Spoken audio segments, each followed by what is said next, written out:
برادران ملت اسلامیہ، آج رجب المرجب کی 21 تاریخ ہے اور 22 تاریخ کو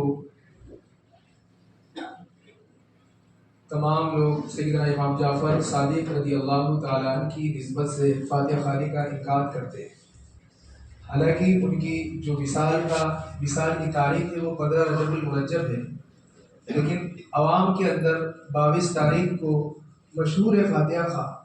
حالانکہ فاتحہ یہ ایک مستحب عمل ہے، یہ کبھی بھی مہینے میں کسی بھی وقت آپ دے سکتے ہیں، اس میں کوئی حرج نہیں ہے۔ 22 کو بھی دینا کوئی غلط نہیں ہے، لیکن رواج اگر 22 کو ہی ہے تو ساتھ ہی ساتھ حضرت امیر معاویہ رضی اللہ تعالیٰ عنہ کا بھی ضرور نام لیں اور ان کے نام سے بھی فاتحہ خوانی کا انعقاد کریں۔ برادران ملت اسلامیہ، آئیے اس مختصر سے وقت میں آج سیدنا امام جعفر صادق رضی اللہ تعالیٰ عنہ کی نسبت سے ان کے کچھ زندگی کے کچھ واقعات آپ حضرات کے سامنے رکھنے کی کوشش کروں۔ حضرت امام جعفر صادق رضی اللہ تعالیٰ عنہ کون تھے؟ حضرت امام جعفر صادق رضی اللہ تعالیٰ عنہ یہ اہل بیت کے چھٹے امام تھے، اور آپ کے والد کا نام امام باقر، ان کے والد کا نام حضرت امام زین العابدین، اور ان کے والد کا نام حضرت سیدنا امام حسین رضی اللہ تعالیٰ عنہ، اور ان کے والد کا نام حضرت علی شیر خدا رضی اللہ عنہ۔ تو یہ حضرت علی شیر خدا رضی اللہ تعالیٰ عنہ کی اولاد میں سے ہے، اور ان کا جو ننیال کا جو نسب ہے، ان کی ماں کا نام حضرت ام فروا رضی اللہ تعالیٰ عنہ، والدہ کا جو نام ہے وہ ام فروا ہے، اور ان کے والد کا نام حضرت قاسم ہے، ان کے والد کا نام حضرت محمد ہے، اور ان کے والد کا نام حضرت ابو بکر صدیق رضی اللہ عنہ۔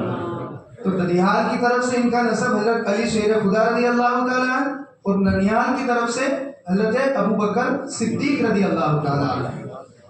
الحمدللہ ہم امام جعفر صادق رضی اللہ تعالیٰ عنہ کو مانتے ہیں، اور لوگ کہتے ہیں کہ امام جعفر صادق ہمارے امام ہیں، لیکن وہ ننیال والوں کو نہیں مانتے۔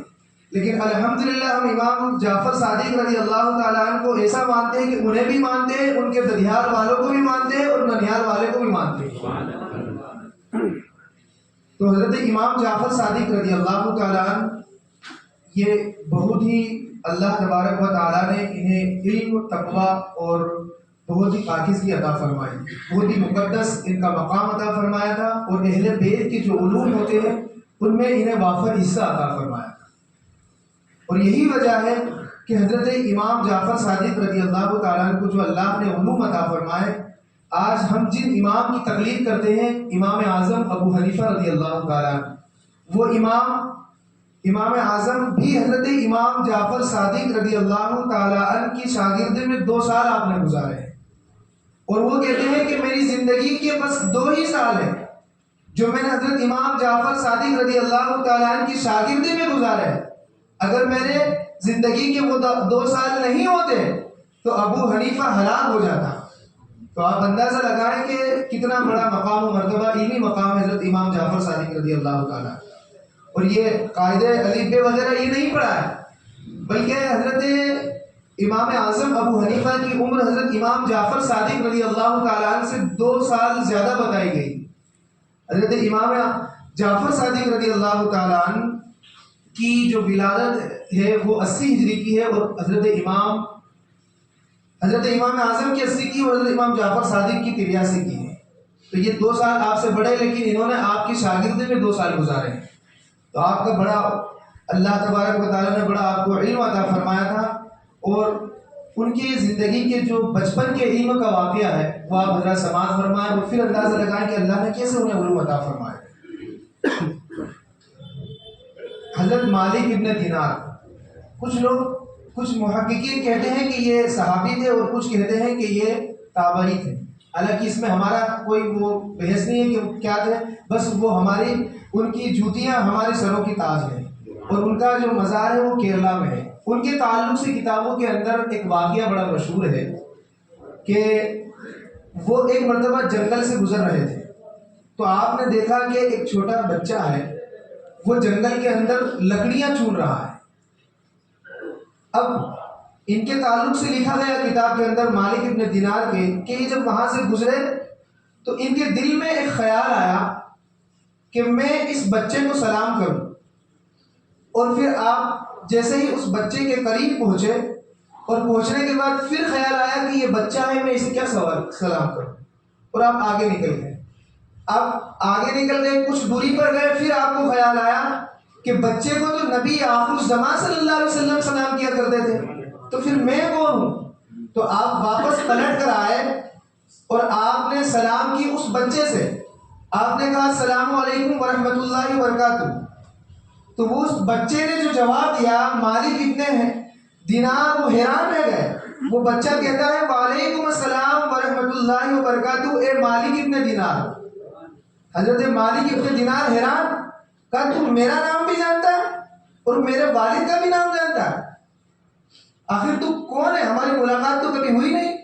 تو وہ بچہ کہتا ہے کہ تم بھول گئے، ہماری ملاقات عالم ارواح کے اندر ہوئی تھی اور تم بھول گئے، لیکن میں نہیں بھولا.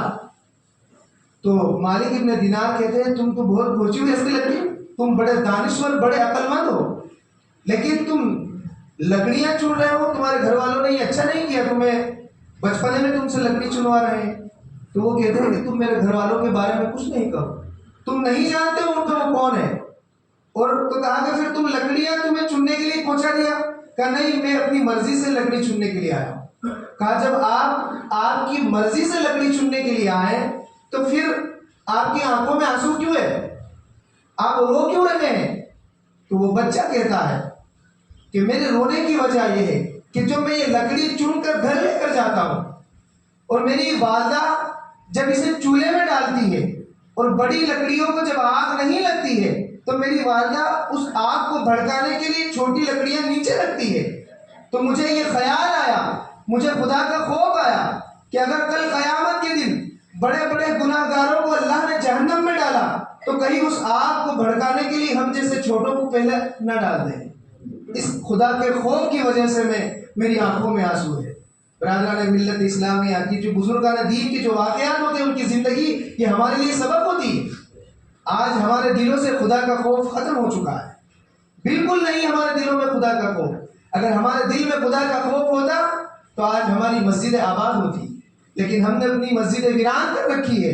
ہمارے دل میں ذرہ برابر بھی خدا کا خوف نہیں ہے. آج جگہ جگہ کیمرے لگے ہوئے ہیں، ہم اپنے گناہ ان کیمروں سے چھپانے کی کوشش کرتے ہیں، لیکن وہ خالق کائنات جو نہ کبھی سوتا ہے نہ کبھی اونگتا ہے، ہمیشہ ہر وقت اپنے بندوں پر اس کی نگاہ یکتا رہتی ہے، لیکن ہمیں اس کا ذرا سا بھی خوف نہیں ہے. برادران ملت اسلامیہ، تو وہ بچہ کہتا ہے کہ میں اس لیے رو رہا ہوں کہ مجھے خدا کا خوف ہے. اب مالک ابن دینار کہتے ہیں کہ تم بہت پہنچی ہوئی ہستی لگتے ہو، تم کوئی معمولی نہیں ہو، تم بڑے عقل مند اور دانشور ہو، اور مجھے میرا ایک مسئلہ حل کروانا ہے. میں کئی دنوں سے کتابوں میں نے پڑھا، کئی لوگوں سے میں نے پوچھا، لیکن میرا مسئلہ حل نہیں ہوا.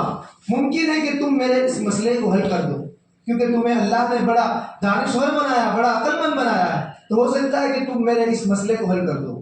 برادران ملت اسلامیہ، وہ بچہ کہتا ہے کہ تمہارا کیا مسئلہ ہے؟ مالک ابن دینار کہتے ہیں کہ میرا مسئلہ یہ ہے کہ مجھے یہ بتاؤ کہ نفس اور دل کے اندر کیا فرق ہے. مجھے نفس اور دل کے بیچ کا جو فرق ہے وہ جاننا ہے. تو وہ بچہ کہتا ہے، توجہ سے سنیں، وہ بچہ کہتا ہے کہ اے مالک ابن دینار، جب تم وہاں سے آ رہے تھے اور جب تم نے مجھے دیکھا لکڑی چنتے ہوئے تو تمہارے دل کے اندر جو خیال پیدا ہوا، توجہ چاہوں گا، تمہارے دل کے اندر جو خیال پیدا ہوا کہ اس بچے کو سلام کرنا چاہیے، وہ تمہارا دل تھا. آپ دیکھیے وہ بچہ ہے اور وہ دلوں کے حال کو بھی جان رہا ہے. اے مالک ابن دینار، تم وہاں سے نکلے اور تمہارے دل کے اندر ایک خیال پیدا ہوا کہ اس بچے کو سلام کرنا ہے، تو وہ تمہارا دل تھا. اور جب تم میرے قریب آئے اور پھر تمہیں خیال ہوا کہ یہ تو بچہ اسے کیا سلام کرے، یہ تمہارا نفس تھا. اور جب تم آگے نکل گئے پھر تمہیں خیال آیا کہ بچے کو تو رسول اللہ سلام کرتے ہیں، تو پھر میں کون ہوں؟ اور پلٹ کر جو تم نے سلام کیا یہ تمہارا دل تھا.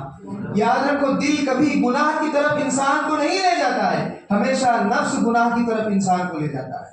انسان کہتا ہے نا، میرا ایک دل چاہتا ہے کہ میں یہ کام کروں اور ایک دل چاہتا ہے یہ نہیں کروں. دل دو نہیں، دل ایک ہی ہے.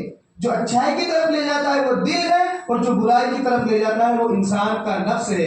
تو برادران ملت اسلامیہ، مالک ابن دینار اس بچے کی یہ بات سن کر دنگ رہ گئے۔ جانتے ہو میں کہنا یہ چاہتا ہوں کہ علی شیر خدا رضی اللہ تعالیٰ عنہ کی آل میں سے وہ بچہ جس کو آج دنیا امام جعفر صادق رضی اللہ تعالیٰ عنہ کے نام سے جانتی ہے، تو میں بتانا یہ چاہتا ہوں کہ جب امام جعفر صادق رضی اللہ تعالیٰ عنہ کے بچپنے کے علم کا یہ عالم ہے کہ آپ دلوں کے حال کو بتا رہے ہیں، تو مجھے بتاؤ امام الانبیاء رسول خدا کے علم کا عالم کیا ہوگا؟ جب ان کے علم کی بات آ گئی تو پھر اعلیٰ حضرت فرماتے ہیں اور کوئی غیب کیا تم سے نیما ہو بھلا، جب نہ خدا ہی چھپا تم پہ کروڑوں درود۔ تو یہ علم اللہ تبارک و تعالیٰ نے یہ جو مخصوص علم ہوتا ہے یہ اہل بیت کو عطا فرمایا۔ یہ انسان کتابوں سے پڑھ کر یہ علوم حاصل نہیں کر سکتا، یہ اللہ بس اپنے چنندہ بندوں میں سے جسے چاہے یہ علم عطا فرما دیتا ہے۔ تو برادران ملت اسلامیہ، بات علم اور عقل کی چل رہی تو ایک واقعہ اور سماعت کرتے ہیں۔ حاتم طائب کے گھر کا ایک فرد مدینہ منورہ پہنچا، تو وہاں پر بھی اس نے ایک بچے کو دیکھا کہ وہ بچہ بڑا خوبصورت ہے، بڑا حسین و جمیل بچہ ہے۔ وہ متاثر ہوا اور وہ اس بچے کے قریب گیا اور جانے کے بعد کہا کہ تم اے بچے تم کوئی معمولی نہیں لگتے ہو، تم کسی شہزادے کے شہزادے ہو، تم کسی بادشاہ کے شہزادے ہو، تم کوئی عام نہیں معلوم ہوتے ہو۔ لیکن وہ بات بات میں یہ کہتا گیا کہ سر میرا تعارف بھی کوئی کمزور نہیں ہے، میں حاتم طائی کے گھر کا فرد ہوں، اور حاتم طائی جو ہے وہ میرے دادا لگتے ہیں اور ان کی بڑی سخاوت ہے، ان کی سخاوت کے چرچے تو یہ بچے تم نے سنے ہوں گے۔ جانتے ہو میں تمہیں سناتا ہوں کہ میرے دادا حاتم طائی کی سخاوت کا یہ عالم تھا کہ اللہ نے انہیں ایک بہت محل عطا فرمایا تھا، اس محل کے اندر 10 دروازے تھے، اور میرے دادا حاتم طائی کی سخاوت کا یہ عالم ہے کہ جب کوئی بھکاری ایک دروازے پر آتا تو اسے دے دیتے، وہی بھکاری اسی وقت دوسرے دروازے پر بھی آتا تو اسے دے دیتے، تیسرے حتیٰ کہ 10 دروازے پر وہ بھکاری بھیک لینے کے لیے جاتا تو میرے دادا حاتم طائی کی یہ سخاوت تھی کہ وہ 10 دروازوں سے اسے بھیک دے دیتے لیکن ناراض نہیں ہوتے۔ وہ بچہ خاموشی سے اس کی بات سن رہا ہے، اب وہ مسکرایا اور کہنے لگا کہ تم جسے سخاوت کہتے ہو میری نظر میں وہ بخیلی اور کنجوسی ہے۔ وہ حیران رہ گیا کہ تم اسے کنجوسی کہتے ہو، میرے دادا کے 10 دروازے 10 سے بھیگتے ہو اور تم اسے کنجوسی اور بخیلی سمجھ رہے ہو، تو پھر تمہاری نظر کے اندر سخاوت کیا ہے؟ تو وہ بچہ کہتا ہے کہ سن سخاوت اب میرے نانا کی کو سن لے، تیرے دادا ہے، تو کہتا ہے کہ ایک دروازے پر دیتے ہیں، پھر دوسرے دروازے پر بھکاری آ جائے تو وہاں بھی دے دے، تیسرے میں بھی دے دے۔ سن یہ تیرے دادا کی سخاوت نہیں، یہ کنجوسی ہے۔ میرے نانا کی سخاوت یہ ہے کہ ان کے دروازے ان کا محل نہیں ہے بلکہ صرف ایک گھر ہے، اور اس میں 10 دروازے نہیں ہیں بلکہ صرف ایک دروازہ ہے، اور اس دروازے کا یہ عالم ہے کہ اگر کوئی بھکاری ایک مرتبہ آپ کے در پر مانگنے آ جائے تو کسی دوسرے در پر جانے کی اسے ضرورت ہی نہیں۔ میرے نانا کا وہ دربار ہے کہ ابو بکر آئے تو صدیق بن گئے، عمر آئے تو عدل کے تاجدار بن گئے، عثمان آئے تو سخاوت بن گئے، اور میرے بابا علی آئے تو شیر خدا بنتے ہوئے نظر آئے۔ میرے قریب سے گر خطرہ کسی نے مانگا، دریا بہا دیے کہ گربے بہا دیے۔ کون ہے وہ بچہ سیدنا امام جعفر صادق رضی اللہ تعالیٰ، نشان حضرت امام جعفر صادق رضی اللہ تعالیٰ۔ کیا بات کریں اہل بیت کے گھرانے کی سخاوت کی، کیا بات ہے برادران ملت اسلامیہ۔ ایک بزرگ لکھتے ہیں کتاب کے اندر کہ ایک بزرگ پانی کے گلاس کے اندر سوکھی روٹی ڈبو کر وہ تناول کر رہے ہیں، وہ کھا رہے ہیں کہ ان کے پاس ایک بھکاری آیا بھیک مانگنے کے لیے۔ جب وہ آیا تو وہ ان بزرگ سے مانگنے لگا تو بزرگ نے کہا کہ میں تمہیں کیا دوں گا، میں تو خود سوکھی روٹی کھا رہا ہوں وہ بھی پانی کے ساتھ، تمہیں لینا ہو تو وہ سامنے جو گھر ہے اس میں چلے جاؤ، وہ تمہیں دے دے گا۔ اب ان بزرگ کے کہنے پر وہ بھکاری اس گھر پر گیا، اور جانے کے بعد اس نے دستک دی تو اندر سے کوئی نکلا اور اس نے بھیک مانگی اس بھکاری نے، تو اس نے اتنا عطا فرمایا، اتنا دیا اس کو کہ اس کی امید سے زیادہ اسے دے دیا۔ جب اس بھکاری کو امید سے زیادہ اسے مل گیا تو وہ پلٹ کر جانے لگا، پھر رکا اور کہنے لگا کہ میری ایک گزارش ہے، اس گھر والے سے کہنے لگا میری ایک گزارش ہے۔ کہا کیا گزارش ہے تمہاری؟ کہا تم اتنے سخی ہو، تمہارا اتنا بڑا گھر ہے، تم اتنے سخی ہو، اور تمہارے گھر کے سامنے ایک بزرگ بیٹھے ہیں جو پانی میں اپنی سوکھی روٹی ڈبو کر کھا رہے ہیں، تو کچھ انہیں بھی دے دو۔ تو وہ گھر کے اندر سے وہ شخص بولا کہ تم جانتے ہو کہ وہ کون ہے؟ جس بزرگ کی تم بات کر رہے ہو تمہیں پتا ہے کہ وہ کون ہے؟ اس نے کہا نہیں، تم ہی بتا دو کون ہے۔ کہا وہ کوئی اور نہیں بلکہ داماد پیمبر فاتح خیبر حضرت علی شیر خدا رضی اللہ تعالیٰ، اور یہ گھر انہی کا ہے، یہ جو گھر جہاں سے تمہیں بھیک ملی ہے یہ انہی کا گھر ہے۔ تو برادران ملت اسلامیہ یہ شان ہوا کرتی ہے اللہ والوں کی اور اہل بیت کے گھرانوں کی۔ اب حضرت امام جعفر صادق رضی اللہ تعالیٰ عنہ کو سنیں، یہ بھی انہی کی اولاد میں سے حضرت علی شیر خدا رضی اللہ تعالیٰ عنہ۔ حضرت شفیق بلخی یہ اپنے وقت کے بہت بڑے بزرگ گزرے، حضرت شفیق بلخی یہ حضرت امام جعفر صادق رضی اللہ تعالیٰ عنہ سے کہتے ہیں کہ حضور میرا ایک سوال ہے، وہ سوال میرا یہ ہے کہ جواں مردی کیا ہے؟ جواں مردی کسے کہتے ہیں؟ تو حضرت امام جعفر صادق رضی اللہ تعالیٰ عنہ نے کہا، سوال کے اندر سوال پیدا کیا کہ اچھا تم ہی بتاؤ کہ تم جواں مردی کسے سمجھتے ہو؟ اور میں آپ کو بتانا یہ چاہتا ہوں کہ جواں مردی یہ بھی نہیں ہے جو ہم اپنے آپ کو سمجھ رہے ہیں، بلکہ صوفیہ فرماتے ہیں کہ جو دنیا کا طالب ہے وہ کتا ہے، جو دنیا کا طلب کرنے والا ہے وہ کتا ہے، اور جو طالب مولا ہے، جو اللہ کو طلب کرنے والا ہے وہ جواں مرد ہے۔ تو برادران ملت اسلامی حضرت امام جعفر صادق نے حضرت شفیق بلخی سے پوچھا کہ تم کیا سمجھتے ہو جواں مردی کیا ہے؟